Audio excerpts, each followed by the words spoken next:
बात हो रही है इक्तसादी जोन्स की, इससे हासिल होने वाले नताइज की। तो इसी पर मज़ीद बात करने के लिए हमें ज्वाइन कर रहे हैं माहिर माशियात हैं तौसीफ़ ज़मान साहब। अक्सर हमारे प्रोग्राम में हमारी रिक्वेस्ट पर ज्वाइन करते हैं, वेलकम करते हैं। अस्सलाम वालेकुम तौसीफ़ ज़मान साहब। सर आप तक आवाज़ आ रही है तौसीफ़ साहब मेरी? जी बिल्कुल आवाज़ आ रही है। तौसीफ़ साहब बहुत शुक्रिया प्रोग्राम में हमें ज्वाइन करने के लिए। तौसीफ़ साहब ये फरमाइएगा, वज़ीर आज़म कह रहे हैं इक़्तिसादी ज़ोन्स का बनना बड़ा अहम है। वज़ीर ख़ज़ाना इस पर बात करते हुए दिखाई दे रहे हैं, चेयरमैन सीपैक अथॉरिटी इस पर बात कर रहे हैं। कुछ हमारे लिए, हमारे देखने वालों के लिए ज़रा आसान करके इसको बता दीजिएगा, इक़्तिसादी ज़ोन्स बनने से फ़ायदा क्या होने जा रहा है पाकिस्तान को और फिर हम पाकिस्तानियों को सर? अच्छा, जो सीपैक था या वन बेल्ट वन रोड, इसके 4 पिलर्स थे। सही। जो इसका पहला पिलर था वो आपको याद होगा, हम प्रोग्राम्स में बैठ के डिस्कस क्या करते थे, हमारे बिजली के मसाइल। जी। तो वो अल्हम्दुलिल्लाह जो हमारे बिजली के मसाइल आज अल्हम्दुलिल्लाह खत्म हो गए। उसके बाद इसका दूसरा पहलू था, वो था इंफ्रास्ट्रक्चर। तो आज जब हम एबटाबाद से मानसेरा और चीन की तरफ रवाना होते हैं, तो हम देखते हैं कि बेहतरीन सड़कों का नेटवर्क जो है पाकिस्तान में वजूद में आ गया है। उसके बाद तीसरा इसका अहम जो चैप्टर था वो था गवादर। गवादर में अल्हम्दुलिल्लाह जो इंडस्ट्रियल स्टेट है वो वजूद में आ चुकी है, जो पोर्ट है वो ऑपरेटिव है और वहाँ पे एयरपोर्ट पूरी शिद्दत के साथ अपनी तैयारियों में, पाकिस्तान का सबसे बड़ा एयरपोर्ट गवादर पे आ रहा है। सही। इस सीपैक का जो चौथा और सबसे अहम, ये जो जितनी सारी चीजें थी, इसकी सारी तैयारियों का एक मकसद था कि यहाँ पर इकोनॉमिक जोन के लिए इंफ्रास्ट्रक्चर डेवलप हो सके। अल्हम्दुलिल्लाह जहाँ पर आज और आप और हम बात कर रहे हैं, तो वो जो एक ख्वाब था उसकी आज हमें ताबीर मिल रही है रशकई की सूरत में, गवादर की सूरत में, फैसलाबाद की सूरत में, कराची की सूरत में, चमन की सूरत में और पूरे पाकिस्तान के तूल अर्ज में जो इकोनॉमिक जोन है वो सरकार की तरफ से भी आ रहे हैं, 100% owned by the government of Pakistan, और प्राइवेट सेक्टर से भी आ रहे हैं। अभी हमने देखा कि जो लाहौर में चीनी कार साजी का जो इदारा है उसने इकोनॉमिक जोन लगाया। बलूचिस्तान में हमने देखा कि बलूचिस्तान 10 के लिए वहाँ पे स्पेशल इकोनॉमिक जोन आ गया। इसी तरह हम देखते हैं कि बेसिकली एक तरफ इंडस्ट्रियल जोन आ रहे हैं जहाँ पे डाइवर्सिटी है मुख्तलिफ चीज़ों के आने की, साथ ही उसके हम देखते हैं कि यहाँ पे कार साजी की सनत आ रही है, मोबाइल फोन्स की सनत आ रही है और बहुत तेजी से सनत वो आ रही है। पहले हम ही लोग कहते थे कि जो है जिस तरह बाहर से फोन इंपोर्ट करना मुश्किल हो गया है, तो उसका हम नतीजा ये देख रहे हैं कि जो मोबाइल के मैन्युफैक्चरर्स थे उन्होंने बेहतर जाना कि पाकिस्तान जब इतनी बड़ी मोबाइल फोन्स की मंडी है और जब हमारे रिस्ट्रिक्शन है कि हमारे पास कोई फरार मुमकिन नहीं सिवाय इसके कि हम पाकिस्तान में जाके इंडस्ट्री लगाएं, तो आज हम देख रहे हैं कि 19 से ज्यादा इंडस्ट्रीज यहाँ लग चुकी है, ये लग रही हैं। इसी तरह जब हम इकोनॉमिक जोन्स की बात करते हैं, तो एक तरफ जो पाकिस्तान को अगर हम यंगिस्तान कहें तो वो बहुत गैर मुनासिब नहीं होगा। जितनी तेजी से मुख्तलिफ यूनिवर्सिटीज में जब जाता हूँ देखता हूँ कि नौजवान ग्रेजुएट्स लाखों की तादाद में बाहर निकल रहे हैं, इनको जरिया माश चाहिए। ये जरिया माश जो मिल सकता है वो इन इकोनॉमिक जोन में पैदावारी फैसिलिटीज शुरू होने से मिल सकता है। ये वो चीज़ थी जिसका मुद्दतों से इंतजार था। अब हम देखते हैं कि हमारी आईटी इंडस्ट्री, हमारी ऑटोमोबाइल इंडस्ट्री, हमारी मोबाइल इंडस्ट्री, हमारे रॉ मटेरियल्स, हमारे एग्रीकल्चर इंडस्ट्री, चीन ने जो इकोनॉमिक जोन्स के हवाला अलावा जो फूड और एग्रीकल्चर में आ रहे हैं, तो वो बहुत कुछ हमारे लिए सीखने के लिए है इस मरहले में। तो हम देखते हैं कि एक तरफ सेंचुरी स्टील जो कि रशकई की पहली तारीखी साज इंडस्ट्री है कि पाकिस्तान के केपीके में जो इंडस्ट्री आ गई और वो लग रही है। साथ ही हम देखते हैं कि कारसाजी में आने वाले दिनों में बेशुमार यूरोपियन और चीनी सनतकार पाकिस्तान में आपको नजर आएंगे और एक सेहतमंद हमें जो कंपटीशन देखने को मिला गया जिसका फायदा सिर्फ और सिर्फ पाकिस्तानी अवाम को और यूथ को पहुंचेगा। सही। अच्छा तौसीफ ज़मान साहब, आपकी मौजूदगी से फ़ायदा उठाते हुए ये चूँकि जो स्पेशल इकोनॉमिक जोन्स की हम बात करते हैं, ये अगर मैं सही ना हूँ तो करेक्शन कीजिएगा, ये कोई नया कॉन्सेप्ट लगता है पाकिस्तान के लिए, क्योंकि एज सच इस तरह का कॉन्सेप्ट पहले फ्लोट नहीं किया गया। अब ये ना सिर्फ कॉन्सेप्ट था, अब तो बल्कि बाकायदा इसकी प्रैक्टिकल इम्प्लीमेंटेशन, एग्जीक्यूशन भी हम देख रहे हैं कि इंशाल्लाह बहुत जल्द अब ये तमाम के तमाम मामला ठीक होने वाले हैं। ये बताइएगा कि एक तो ये कि इकोनॉमिक जोन का के पीछे फिलॉसफी या उसके पीछे थीम क्या होता है, क्या आइडिया होता है, और दूसरा ये कि अब ये प्रोसीड किस तरह से करेगा। ओके, इफ्तिताह हो गया, आपने कहा इंडस्ट्री लगेगी, ये होगा वो होगा, ये किस तरह से होगा, कैसे होगा, कैसे इसको आगे लेकर चला जाएगा? जो इकोनॉमिक जोन का जो सबसे बड़ा एडवांटेज दिया जाता है आमतौर पे, वो ये दिया जाता है कि आप इंसेंटिव्स देते हैं दुनिया भर के मैन्युफैक्चरर्स को कि आपकी पाकिस्तान के अंदर लोकल मार्केट बहुत बड़ी तादाद में मौजूद है। इसके साथ ही बिल्कुल जुड़ी हुई हमारी सेंट्रल एशिया की मार्केट मौजूद है। इसके बिल्कुल साथ ही चीन की जो पॉपुलेशन है वो यहाँ पे मौजूद है। अच्छा, तो जब आप पाकिस्तान में इंडस्ट्री लगाएंगे तो सबसे बड़ी बात आपको मंडियों तक रसाई मिलती है, जो कि अरबों लोगों की पॉपुलेशन है। अच्छा, इसके साथ हम देखते हैं कि जो यहाँ पे इंडस्ट्री लगाने के लिए हुकूमत पाकिस्तान आपको इंसेंटिव देती है कि हम 10 साल तक आपसे कोई इनकम टैक्स नहीं लेंगे। साथ वो इंसेंटिव देती है कि इसके लिए जितनी मशीनरी आ रही है उसके ऊपर हम कोई ड्यूटी चार्ज नहीं करेंगे। अच्छा, ये वो इंसेंटिव्स हैं, ये वो रेगुलेशंस हैं कि जिसकी वजह से एक आम सनतकार जो कि किसी और जगह फैक्ट्री लगाए और एक ऐसे मुल्क में जाके फैक्ट्री लगाए जहां पर उसको इनकम टैक्स की छूट है, तो वो उसे अट्रैक्ट करती है। इसी तरह हम देखते हैं कि बलूचिस्तान गवादर में ये मामला 23 साल तक चला गया कि जहाँ पे सेल्स टैक्स भी माफ है, इनकम टैक्स भी माफ है, और जो रेवेन्यूज है आपके अगले 23 सालों तक उसके ऊपर कोई टैक्स या महसूल वसूल नहीं किया जाएगा। ये तो हो गया इसका एक मामला। इस चीज को मजीद फैसिलिटेट करने के लिए जो हुकूमत कर रही है और हम कर रहे हैं वो बता देता हूँ मैं। जो हुकूमत पाकिस्तान ने, स्पेशली इसका क्रेडिट मौजूदा हुकूमत को जाता है, इन्होंने China Pakistan free trade agreement 2 sign किया, जिसके तहत पाकिस्तान में बनने वाली 313 प्रोडक्ट्स की लाइन को ड्यूटी फ्री एक्सेस होगी चीन में। ये इतना बड़ा इंसेंटिव है कि अगर आप यहाँ पे चीज बना रहे हैं तो आपकी जो भी प्रोड्यूस होगी, अच्छा सिर्फ मुआहदा ये नहीं हुआ कि हम चीज आपसे ड्यूटी फ्री देंगे, बल्कि हुकूमत के इकदाम के नतीजे में बार बार चीन से मुख्तलिफ तजारती वफ्द पाकिस्तान आ रहे हैं, जो कि इन अशिया की जितनी भी प्रोड्यूस यहाँ पे हो सकती है वो खरीदने के लिए मुआहदे करने को तैयार है। तो वो लिस्ट में आपसे गुजारिश करूंगा कि उसमें एक अलहदा प्रोग्राम भी कर लें, ताकि एक आम आदमी जो कि अगर नया कारोबार करने का सोच रहा है तो वो जो भी चीज़ प्रोड्यूस करेगा पाकिस्तान में वो 100% चीनी मार्केट उसे खरीदने को तैयार है। अच्छा, और साथ ही जो हम लोग कर रहे हैं हम लोग चमन इकोनॉमिक जोन के तहत जो सेंट्रल एशिया की मार्केट है उसको इंगेज कर रहे हैं। और इसके लिए हमने तरीका क्या निकाला है कि जो पाकिस्तान की यूनिवर्सिटियां हैं इसके साथ मिलकर जो सेंट्रल एशिया में ज़बान बोली जाती है, जो वहाँ का कल्चर है, जो वहाँ की बिजनेस मार्केट्स है, इनके ऊपर स्पेशलाइज्ड प्रोग्राम, तरबियती प्रोग्राम शुरू करवा रहे हैं कि जिसके तहत आपने 16 साल लगा के या 18 साल लगा के MBA तो कर लिया, कोई 6 महीने लगा के मार्केट स्पेसिफिक जो स्टडीज है वो हो जाए।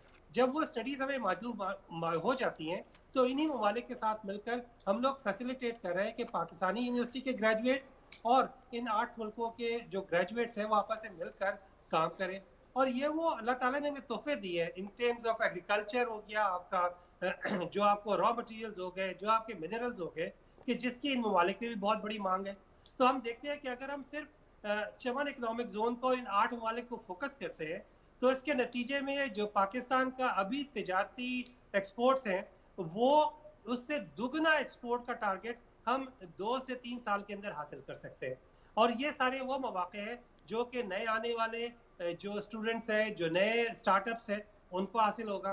अच्छा, इन स्टार्टअप्स को सपोर्ट करने के लिए जो हमने चमन इकोनॉमिक जोन जिसका डिजाइन किया है उसमें 1 अरब रुपए का फंड मुख्तस किया है कि अगर किसी ने काम शुरू करना है तो उसे पैसा भी देने को तैयार है, बस कोई काम करने वाला हो। इकबाल ने दुरुस्त कहा था, जरा नम हो तो ये मट्टी बड़ी जरखेज है साकी। तो मैं समझता हूँ कि जो इकोनॉमिक जोन की सूरत में अपॉर्चुनिटी मौजूद हो चुकी है, इसका मतलब ये है कि इकबाल के शाइनों के लिए मट्टी नरम हो चुकी है। सही। अच्छा, जो इक़दामात हो रहे हैं, जिस तरह से हो रहे हैं, उस पर तो आपने डिटेल में बात की।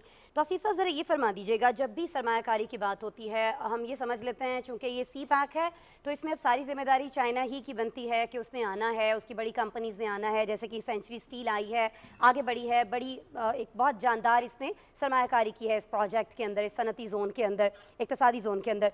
ज़रा ये फरमा दीजिएगा कि क्या हमारे पास ये मौक़े हैं या कुछ ऐसी अट्रैक्शन हम पैदा कर सकते हैं कुछ दीगर ममालिक के लिए भी कि वो इन इक़्तिसादी जोन्स के अंदर, दीगर शोबों के अंदर आएँ, पाकिस्तान में सरमायाकारी करें।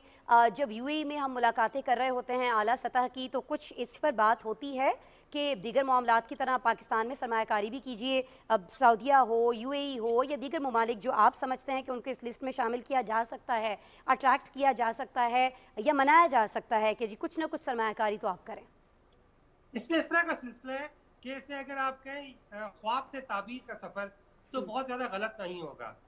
ये यकीन का एक ऐसा सफ़र था कि जिस पे काफ़ी सारे लोगों को यकीन नहीं था कि ये मुमकिन हो सकता है कि चाइना पाकिस्तान इकोनॉमिक जोन, ये जो फ्री ट्रेड एग्रीमेंट था, ये साइन हो सकता है, या ये कि पाकिस्तान में बिजली के मसले ख़त्म हो सकते हैं। यकीन मानिए कि जो बेशुमार नस्ल है, उसने पहले जो अफगान वॉर थी रशिया के साथ, उसमें टाइम गुजारा, उसके बाद इराक वॉर, तो जो नई नस्ल है उसके साथ उसने ये देखते हुए कि अगर पाकिस्तान या अफगानिस्तान है तो ये कुछ अच्छा हो ही नहीं सकता यहाँ पे, उस गैर यकीनी सूरत हाल से यकीन का सफ़र जो कि अब अल्हम्दुलिल्लाह हम तय कर चुके हैं, इसको देखने के लिए बाकी ममालिक जो है वो इंतज़ार कर रहे हैं। हमारी तरफ जो मुख्तलिफ MOUs जो है वो हो चुके हुए हैं और वो इंतज़ार कर रहे हैं कि चीज़ें किस तरह रोल आउट होती है, तो हम भी हिस्सा लें।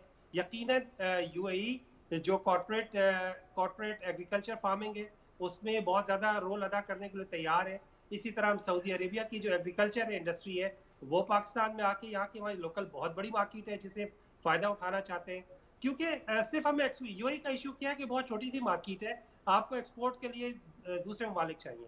पाकिस्तान की सूरत में हमारी लोकल बहुत बड़ी मार्केट है, सारे यूरोपीय ममालिक एक तरफ और जो इस खत्े की जो पॉपुलेशन है वो एक तरफ, तो जो भी इस मुल्क में आएगा, जो हमारा रिटर्न ऑफ इन्वेस्टमेंट है वो किसी भी मुल्क इंटरनेशनल मार्केट से, अमेरिका में इस वक्त अगर आपका 5% मार्जिन है तो आप खुश हैं।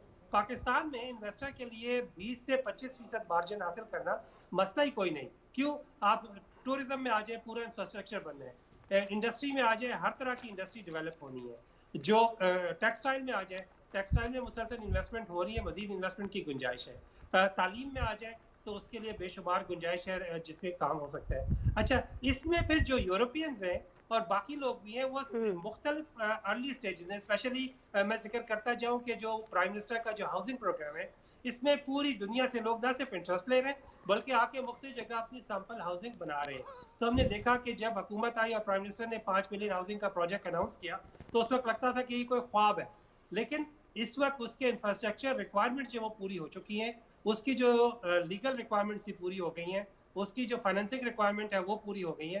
तो हम देखेंगे कि आने वाले दिनों में स्पेशली अगले 1 से 1.5 साल में आपको पूरे पाकिस्तान में हर तरफ स्काई राइज और मुख्तलिफ प्राइम मिनिस्टर हाउसिंग प्रोजेक्ट्स है वो उभरते हुए निखरते हुए नजर आएंगे। तो ये वो चीज़ है कि जिससे नए ममालिक भी आ रहे हैं पाकिस्तान में, सेंट्रल एशिया, ईरान, टर्की, चीन के अलावा रशिया जो है बहुत तेजी से इस सूरत हाल को मॉनिटर कर रहे हैं और अपना रोल या अपना मार्केट शेयर उठाने को इंतजार कर रहे हैं। अच्छा, तौसीफ ज़मान साहब, जैसे इसी सवाल के हवाले से थोड़ा सा मैं चाहूँगा कि मज़ीद इसका रुख जो है वो तब्दील कीजिएगा। बैरूनी सरमायाकारी की हमने बात की, जैसे आसमा ने भी आपसे सवाल पूछा कि दूसरे ममालिक कौन से हैं जो सरमायाकारी कर सकते हैं। Sir, coming back to Pakistan, like reaching within the range of Pakistan, local जो हमारा सरमायाकार है वो किस हद तक पोटेंशल रखता है इन इक़्तिसादी जोन्स में सरमायाकारी करने में, नंबर एक। नंबर दो, ये कि पाकिस्तान की इकॉनमी कितना पोटेंशल, कितनी कैपेसिटी रखती है कि ये जो इक़्तिसादी जोन अब आज एक हुआ है और बहुत सारे ऐसे इक़्तिसादी जोन्स हैं जो पाइपलाइन में हैं, वो भी इंशाल्लाह हो जाएंगे सूनर और लेटर, तो किस हद तक हमारी इकॉनमी में पोटेंशियल और कैपेसिटी है टू एब्जॉर्ब दिस? अच्छा, एक तो वो उर्दू की कहावत है, घर की मुर्गी दाल बराबर। जी जी। तो हम लोग डोमेस्टिक इन्वेस्टमेंट को ना इतना डिस्कस करते हैं और ना ही इसे कोई सेलिब्रेट करते हैं। This is something to celebrate. The fact on the ground is कोई 98% पाकिस्तान में जो सरमायाकारी है वो पाकिस्तानियों की है, पाकिस्तानी एंटरप्रेन्योर्स की है, पाकिस्तानी बिजनेसमैन की है, पाकिस्तानी चैम्बर ऑफ कॉमर्स के जो मेंबर्स हैं उनकी है, और ये वो सारे लोग हैं जो कि कोशिश कर रहे हैं कि जो भी नामसाइद हालात हुए बिजली के हवाले से, लॉ एंड ऑर्डर के हवाले से, सिक्योरिटी के हवाले से, टेररिज्म के हवाले से, उन सब में हम लोग अपना अपना किरदार जो है वो अदा करते रहे। अभी एक बहुत छोटी सी चीज़ है, 2 चीज़ें जो कि हम समझने की कोशिश कर रहे हैं, हुकूमत को समझाने की कोशिश कर रहे हैं कि जो थ्रू आउट द कोविड के कारोबार के जो बराए मेहरबानी औकात कार है वो कम ना करें, कारोबार के जो औकात कार है उन्हें आप अनलिमिटेड कर दें, तो ताकि रश ना पड़े और हमारी इकोनॉमी पे उसका इम्पैक्ट ना आए। जैसे ही आप कारोबार औकात कार कम करेंगे, रश पड़ जाता है। तो जो मेरी नेशनल कमीशन, जो हमारे नेशनल कमेटी है, कोऑर्डिनेशन कमेटी ऑन कोविड, उनसे मेरी रिक्वेस्ट होगी कि काइंडली से देख लें कि रश से बचने के लिए हमारे पास दो फार्मूले, या तो बिजनेसेस को बंद कर दे जिसकी इकोनॉमिक हिट आती है, या दूसरा ये कि 24 आवर्स के लिए खोल दे, ताकि जिसने रात को 12 बजे 1 बजे 2 बजे शॉपिंग करनी है वो जाके शॉपिंग कर सके और हमारी इकोनॉमिक हिट है वो इससे बच जाए।